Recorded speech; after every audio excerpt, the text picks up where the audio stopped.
தினம் ஒரு சிவாலயமும் அதன் பலன்களும். இன்று நாம் அறிந்து கொள்ள போகும் சிவாலயம் கற்பகநாதர் திருக்கோவில், திருக்கடிக்குளம். இறைவர் திருப்பெயர் கற்பகநாதர், இறைவியார் திருப்பெயர் பாலசுந்தரி. தேவார பாடல் பெற்ற திருக்கோவில். இத்தலம் கற்பகநாதர் குளம் என்று அழைக்கப்படுகிறது.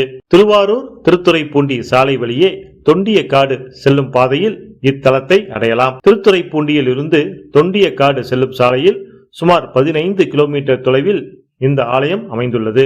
இத்தலத்து ஈசன் 8 முக பட்டை லிங்கமாக அருள் பாலிக்கிறார். இவரை தரிசிப்பதால் அஷ்டலட்சுமியின் அருள் கிடைக்கும். ஸ்ரீராமர் சேது சமுத்திரத்தில் பாலம் கட்டும் முன்பாக இந்த ஆலயம் வந்து கற்பக விநாயகரையும் கற்பகநாதரையும் வழிபட்டதாக தல வரலாறு கூறுகிறது. கோதண்டராமர் திருக்கோவில் இத்தலத்தின் அருகே அமைந்துள்ளது. சகல வரங்களும் பெற இங்கு வழிபாடு செய்யலாம். முன்னோர்களின் சாபம் நீங்க செல்ல வேண்டிய தலம்.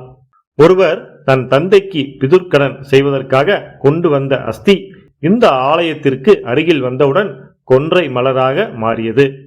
எனவே பித்ருக்களுக்கு பரிகாரம் செய்ய ஏற்ற தலமாக இது அமைந்துள்ளது. நன்றி. திருச்சிற்றம்பலம்.